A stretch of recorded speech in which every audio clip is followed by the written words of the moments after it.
बिलमंगल एक विद्वान ब्राह्मण थे, लेकिन सांसारिक मोह और वासना ने उन्हें अपनी चपेट में ले लिया। एक दिन वे एक सुंदर वैश्य चिंतामणि प्रेम में पड़ गए थे, यहाँ तक कि इतने पागल हो गए कि अपने पिता के श्राद्ध कर्म के तुरंत बाद ही उससे मिलने के लिए भाग पड़े। उस रात तेज बारिश हो रही थी, प्रकृति क्रोधित थी, आंधी तूफान और लहरों की गर्जना भी बिलमंगल को रोक नहीं पाई। आंधी आसक्त डूब हुए थे। उन्होंने नदी पार करने के लिए एक लाश को लकड़ी समझ लिया। जब घर का दरवाजा बंद पाया तो दीवार चढ़ने के लिए एक सांप को रस्सी मानकर पकड़ लिया।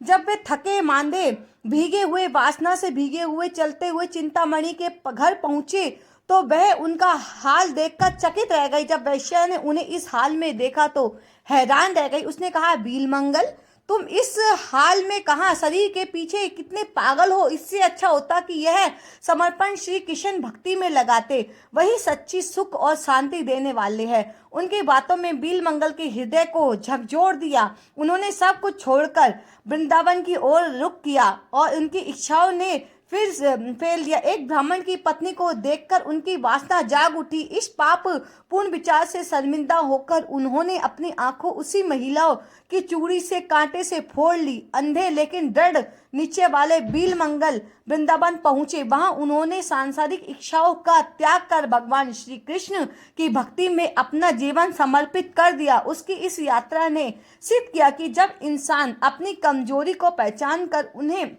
सुधारने का संकल्प लेता है तो वह आत्मा शुद्धि और ईश्वर की ओर अग्रसर हो सकता है। जीवन में असली संतोष और शांति बाहरी सुख या इच्छाओं से नहीं, बल्कि अपने दोषों का पहचान कर उन्हें त्यागने और ईश्वर की शरण में जाने से मिलती है। गलतियां इंसान को गिरा सकती है, लेकिन सच्चा साहस उन्हें सुधार कर ईश्वर की तरफ वही राह पर चलने में अग्रसर करती है।